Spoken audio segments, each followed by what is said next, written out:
آج کل افسوس کے ساتھ مذہبی لکھائی والے اشتہارات جن میں پوسٹر، پینافلیکس، گتے اور بینرز شامل ہیں مختلف مقامات پر لگا دیے جاتے ہیں۔ بچہ بچہ جانتا ہے کہ دیوار پر اور دیگر مختلف مقامات پر لگائے گئے مذہبی اشتہارات پرزہ پرزہ ہو کر یا گتے، بینرز اور پینافلیکس بڑی بے دردی کے ساتھ زمین پر گرے ہوئے ہوتے ہیں۔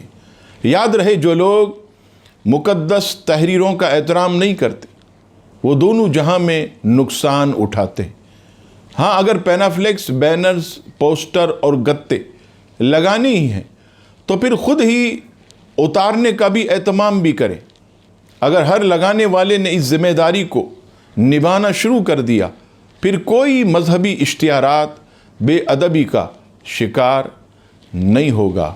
آپ خود دیکھ لیں کہ پروگرام ہونے کے بعد روڈوں پر، سڑکوں پر اور دیگر مقامات پر زمین پر جو ہے وہ اشتہارات گرے ہوئے ہوتے ہیں۔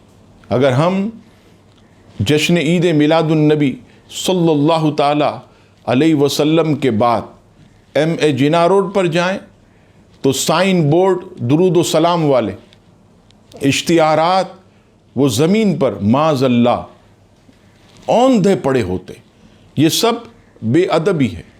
یہاں یاد رکھیے گا کہ ان اشتہارات کو لگانے کے بعد اتارنا یہ بھی اجر عظیم ہے، کیونکہ اللہ تبارک و تعالیٰ کے نام کی تعظیم جن لوگوں نے کی اللہ تبارک و تعالیٰ نے انہیں برکتوں سے نوازا۔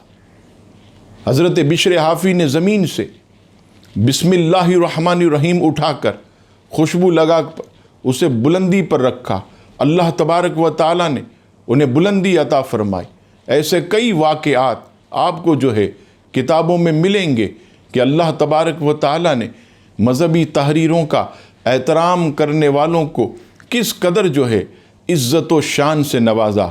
تو میری تمام تنظیمات اور تمام بڑے بڑے اداروں سے یہ التماس ہے کہ جہاں وہ مقدس تحریروں والے پوسٹرز، پینافلیکس لگاتے ہیں وہاں اتروانے کا بھی اہتمام کریں، تاکہ جو ہے کسی کو بولنے کا بھی موقع نہ ملے اور اللہ تبارک و تعالیٰ کے مقدس نام کی بے حرمتی نہ ہو۔